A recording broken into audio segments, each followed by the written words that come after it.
Welcome in Edu Mantra classes. Welcome in Edu Mantra classes. This is a video for class 10th. Please like and subscribe this channel and comment. If you are new, please like and subscribe also and comment also. Let us start the chapter. The Glimpses of India. Chapter 7 Glimpses of India. Glimpses मतलब होता है झलक। इस chapter 7 में 3 part है। पहला है a baker from Goa, Coorg and the tea from Assam. तो आज हम पहला चैप्टर देखेंगे, the baker from Goa. Lucio Rodrigues ने इसे लिखा है। बिफोर यू रीड, इसे पढ़ने से पहले एक एक्टिविटी है, पर देख लेते हैं। Discuss the class. Before you read, activity है, discuss in class what images of a people and a place come to you mind when you think of our country. What part of India have you lived in or visited? Can you name some popular tourist destination? इसमें कर रहा है क्या image आप देखे हैं लोगों के, उस जगहों को आपके क्या दिमाग में आता है जब आप कंट्री के बारे में सोचते हैं। क्या आप कभी देश के बारे में सोचते हैं तो क्या आपको कभी समझ में आता है कि वहाँ के लोग कैसे होंगे, वहाँ की किस तरह से दिखाई देती होगी, इस तरह की बात क्या आपके दिमाग में आता है। दूसरा कह रहे हैं कि यदि आप कहीं रहते हैं या जिस देश में रहते हैं और कहीं किसी दूसरे देश में गए हैं तो क्या आप कहीं पॉपुलर डेस्टिनेशन देखे हैं। पॉपुलर डेस्टिनेशन मतलब टूरिस्ट, जहाँ टूरिज्म आते हैं, जैसे कश्मीर हुआ, यहाँ पर टूरिज्म ज़्यादा आते हैं। असम हो गया, गुजरात में हो गई, कहीं अहमदाबाद में साबरमती की तरफ, इस सब में जो है वो सुपर डेस्टिनेशन टूरिस्ट है, जहाँ के टूरिस्ट हरदम आते रहते हैं। यू मे नो, क्या तुम जानते हो, that apart from the British, the Dutch and the French, the Portuguese have also played a part of the history of your country. Can you say the part of India so in a French Portuguese influence? क्या तुम जानते हो कि जब हमारा British राज मतलब अंग्रेजी राज थे तो हमारे देश में जो है इंडिया में ब्रिटिश भी आए हैं, डच भी आए, फ्रेंच भी आया, पोर्तुगीज़ भी आया। ये हिस्ट्री में क्या रोल पे किए, क्या तुम इसे बता सकते हो? और जो हमारा पोर्तुगीज़ और फ्रेंच थे उसके क्या क्या इन्फ्लुएंस है, क्या आप इसको बता सकते हो? है कैन यू से what part of the India grow T? क्या तुम बता सकते हो कि किस पार्ट में जो इंडिया में होता है टी और कॉफ़ी की खेती होती है। तो इस चैप्टर का ग्लिम्प्स ऑफ इंडिया का पहला पार्ट चालू करते हैं, the baker from Goa. This is a pen portrait of the traditional Goan villages baker who still is important place in the society. ये उस पेन पेट्रोटा, ट्रेडिशनल मतलब पीछे, ट्रेडिशनल मतलब जो पिछले वर्ग के हैं, उस गोवा के विलेज में ब्रेकर जो रहते हैं, गोवन विलेज में ब्रेकर रहते हैं, उसका क्या इम्पोर्टेंस है इस सोसाइटी में, इसका है मतलब ये थोड़ा सा ओवरव्यू देकर देखा है। आवर एल्डर्स एंड ऑफेंड हियर्ड रिमेंसिजिंग मतलब होता है याद करते हुए, रिमेंसिजिंग।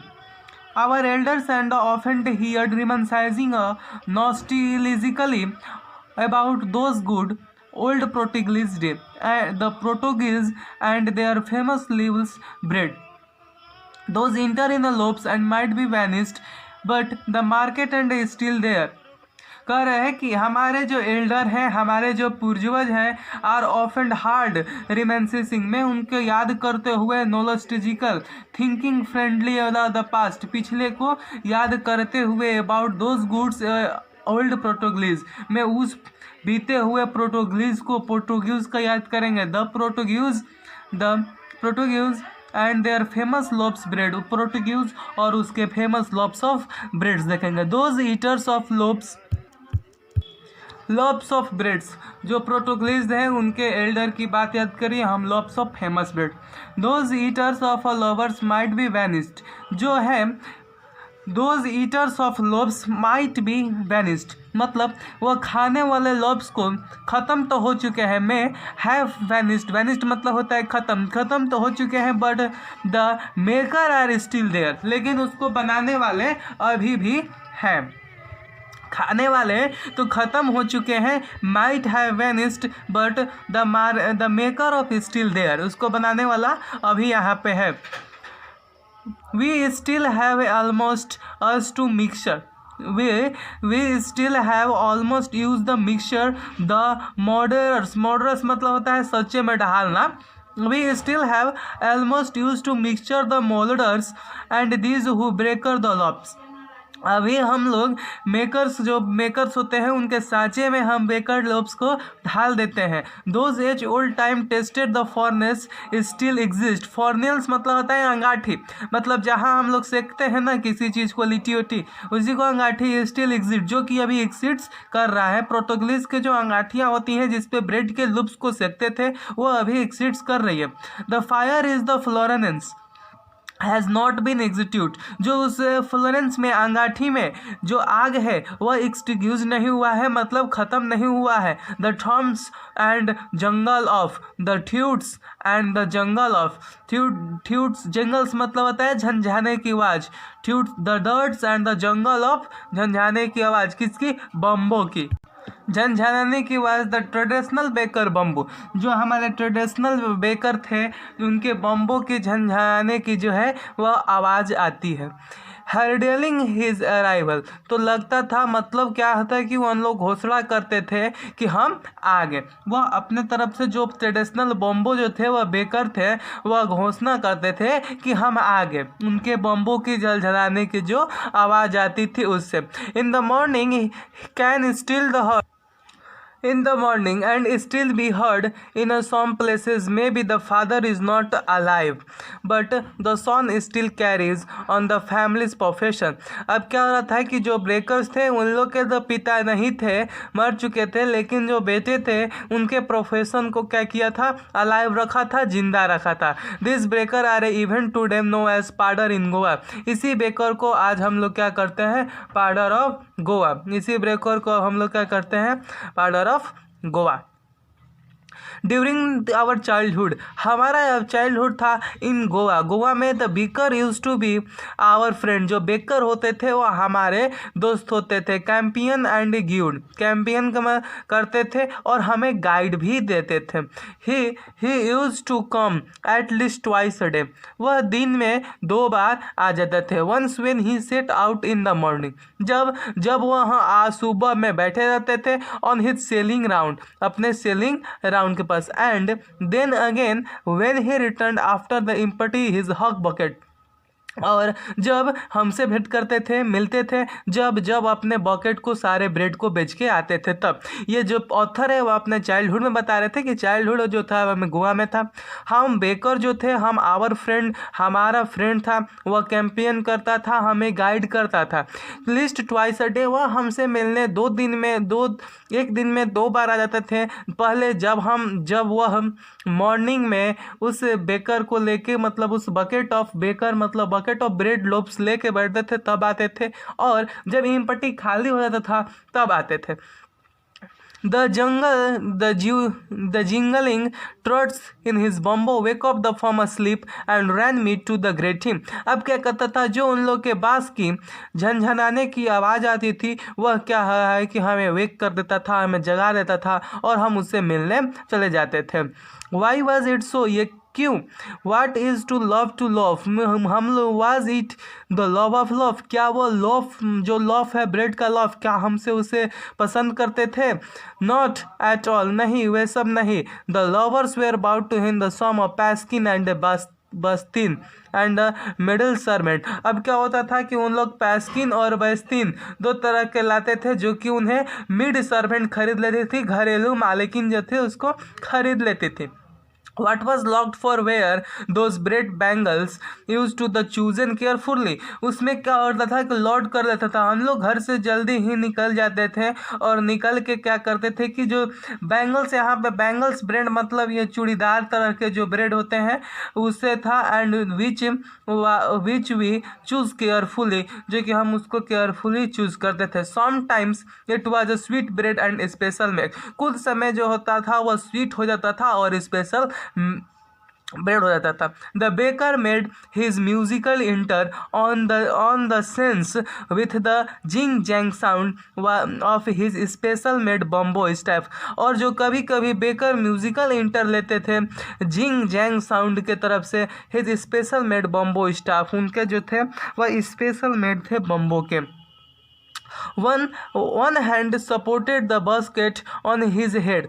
वन हैंड मतलब एक हाथ में सपोर्टेड किए थे basket and his basket bamboo staffs. One hand supported to basket on his head and the other banged the bamboo on the ground.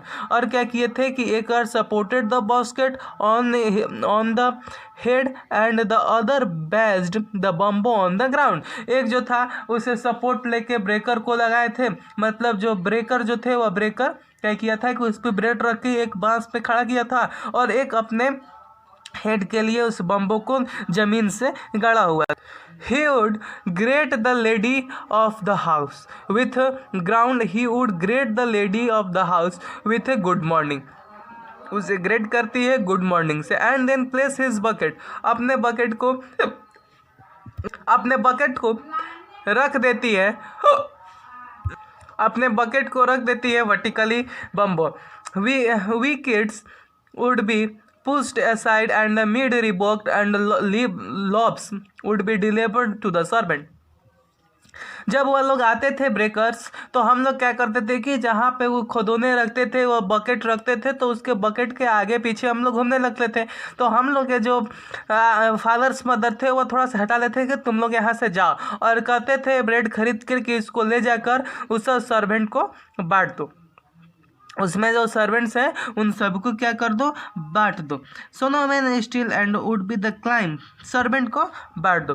But we would not give up, लेकिन हम लोग उसके नहीं देते थे। We would climb on the benches of the parapet. Parapet मतलब होता है क्या, मुंडेरे, मुंडे पे चढ़ जाते थे। And deep into the fragrance, fragrance मतलब होता है सुगंध, अच्छे तरह से सुगंध आते थे। Loaves for the elder and the bangles of the children, they we need to have even a care to brush our teeth और वॉश आवर माउथ प्रॉपरली। अब हम लोगों को ये समझ ही में नहीं आ रहा था, वो इतना अच्छा इतना मीठा था ब्रेड कि वहीं ले लेते थे और हम ये भी भूल जाते थे अपने मुंह धोने ब्रश करने ये सब छोड़ना, हम लोग काम छोड़ देते थे। मैंगो लिप्स मतलब यहाँ पे दातुन होता है, दातुन करना भी भूल जाते हैं। फॉर द टूथब्रश के लिए मैंगो लिप्स तोड़ना भी हम लोग भूल जाते हैं। And why was it necessary, और ये जरूरत भी क्यों है। The tiger never brush they his teeth, बाघ जो होता है वह कभी अपना ब्रश नहीं करता है। Hot tea could wash our mouth and everything will nicely after all, और जो हम लोग गर्म चाय और बेकर के दिए हुए ब्रेड पी लेते हैं तो सब चीज़ हमारा नाइस हो जाता है, सब चीज़ अच्छा हो जाता है उस चाय और ब्रेड को खाने के बाद। ऐसा ऑथर करते हैं कि जब हम लोग ब्रेड खरीदते हैं तब की बात है। Marriage gift and meaningless without the sweet bread known as bols. अब क्या होता है कि मैरिज में गिफ्ट मिलता है, मेलिंगलेस विदाउट द स्वीट, किसी भी मैरिज में किसी भी छोटे छोटे त्यौहार में स्वीट्स यूज होते थे, ब्रेड यूज होते थे, जिसको हम लोग बोल्स कहते थे। Just was a party and the feast, किसी भी पार्टी और फीस्ट मतलब भोज होता है, किसी भी भोज में loss of charm without bread, बिना ब्रेड के किसी तरह से लॉस नहीं होते थे। But enough can be said to show how important a baker can do the villages. इसमें क्या होता था कि show how important the baker can do for villages. यहाँ पे क्वेश्चन है कि बेकर जो है वह विलेजेस के लिए कितना इम्पोर्टेंट है, किसी भी त्यौहार में किसी भी छोटे छोटे फंक्शन में जिसमें इसे स्वीट्स बेचा करते थे उसको बोल्स कहते थे। तो ये कैसे, the lady was the house must prepare a sandwich, और जो वहाँ की लेडी होती थी वह सैंडविच बनाती थी on the occasion of his daughter, अपने डॉटर के मतलब बेटियों के ओकेजन पे सैंडविच बना देते थे। और बेकर जो थे वह अपने अपने ब्रेड उसमें उनके सेरेमनी में या पार्टी में या इंगेजमेंट में किसी में भी क्या करते थे, बेचा करते थे। एंगेजमेंट, केक्स एंड ब्लोहेंस। केक्स एंड ब्लोहेंस क्या है, ये दोनों केक है। ब्लोहेंस मतलब वो नहीं होता है रिंग टाइप्स का, रिंग खाते हैं ना रिंग्स, उसी तरह का गोला गोला केक होता है। Are must for the Christmas as well as the other festival. यह क्रिसमस और इसके अदर फेस्टिवल के लिए भी होता है। Thus the presence of the baker फॉरलेंस अंगाठी in the villages and absolutely essential. इसलिए क्रिसमस के प्रेजेंस पे और किसी फेस्टिवल पे, शादी में, एंगेजमेंट में, इस सब सारे चीज़ में बेकर्स जो होते थे वह अपने ब्रेड को बनाया करते थे, उसमें सेल किया करते थे। और घर की जो मेड सर्वेंट होती थी, घर की जो औरतें होती थी, वह सैंडविच बनाया करती थी। फॉलरेंस एंड इसलिए जो बेकर्स का अंगाठी है, फॉलरेंस है, वह विलेज के लिए, सबके लिए इसेंशियल है, ज़रूरत है। The baker of a bread seller are those day are the peculiar dress known as the खाबी। जो ब्रेकर्स थे ब्रेड सेलर के, जो घूम घूम के ब्रेड को बेचा करते थे, they had the peculiar dress known as खाबी। जो ड्रेस पहनते थे उसको क्या कहता था? खाबी। It was a single piece long frock reaching down to the knee. यह एक सिंगल ड्रेस होता था जो कि घुटने तक पहुंचता था। इन अवर चाइल्डहुड सा baker and wearing the shirt and the trouser without the shirt and the full length of one of longer than half pants. हम लोग छोटे जब थे तो उसमें देखते थे कि जो बेकर्स होते हैं वह शर्ट पहने रहते हैं, ट्राउज़र पहने रहते हैं फुल लेंथ के, जो कि ठेवने और हाफ पैंट से थोड़ा सा लंबे होते थे, मतलब ट्राउज़र जैसे, ट्राउज़र नहीं कैफ्री जैसे होता है, ठेवने से नीचे होता है थोड़ा सा और एड़ी से थोड़ा सा ऊपर होता है, तो वही जो होता है उसमें full length one and the longer than the half pant से थोड़ा सा लंबे और फुल लेंथ के होते हैं। तो देखिए यहाँ पे दो बात है। And the comment and rest on the father, जो कि अभी भी प्रेजेंट में उसको पेदर कहा जाता है, जो बेकर को। तो इसमें दो है, एक ब्रेड सेलर है। ब्रेड सेलर मतलब जो घूम के बेचते थे वह खाबी पहनते थे, लेकिन जो बेकर होते थे वो शर्ट ट्राउज़र पहनते थे जो कि घुटना से नीचे होता था और हाफ पैंट से थोड़ा सा नीचे होता था, घुटना से भी नीचे और हाफ पैंट से नीचे हो जाता था। ट्राउज़र और शर्ट ही सब पहनते थे। और वो जो खाबी था वो घुटना से नीचे, जो कि ब्रेड सेलर पहनते थे, बेकर पहनते थे। ध्यान देने की बात है यहाँ पे कि जो खाबी पहनते थे वो ब्रेड सेलर थे, और जो ये हाफ पैंट पहनते थे और ट्राउज़र लेते फुल लेंथ का और हाफ पैंट से थोड़ा सा पैंट लंबा पहनते थे, वह थे हमारा बेकर, जो कि ब्रेड बनाते थे। That's all. Understand? Okay. Comment, like and subscribe if you are understanding well. Please comment, like and subscribe.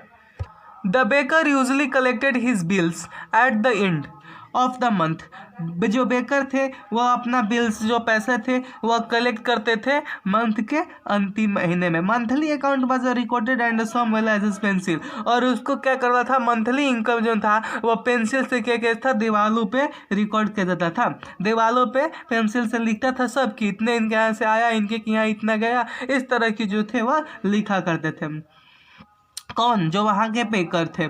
Baking was intended the profitable profession in the old day. उस समय की जो ये बेकिंग था वह बहुत ही प्रॉफिटेबल प्रोफेशन था, मतलब बहुत ही फायदेदार पेशवा था। The baker and the family was never starved मतलब भूखा। जो बेकर था और उसका परिवार जो थे वह कभी भी भूखे नहीं रहते थे। His family and his servant always look happy and prosperous. मतलब उसकी फैमिली, उसके परिवार हरदम खुश और आनंदमयी दिखते थे। प्रोफेसक्यूस मतलब आनंदमयी। Their plump physicals, plump physical मतलब मोटा ताजा, मोटादार, वाज द ओपन ट्रेवनेसल of this. Even today the person of jackfruit like the physical appearance and every compared to of to baker। अभी भी वहाँ पे गोवा में जाएंगे तो वहाँ का जो है वह बेकर जैसे लगते हैं, वह मोटे जैक फ्रूट जैसे लगते हैं। प्लम फ्लेजिकल्सी मतलब मोटे मोटा अपेरियंस इनका होता है। इसको अभी भी हम लोग जाएंगे वहाँ गोवा में तो जैक फ्रूट का अगर इन लोग का शरीर होगा तो जैक फ्रूट का शरीर देख के कह सकते हैं कि यह जो है वह बेकर का ही परिवार है या बेकर का ही है। That's end of chapter. I hope you are learning and understanding this chapter well. Please like and comment and subscribe this channel.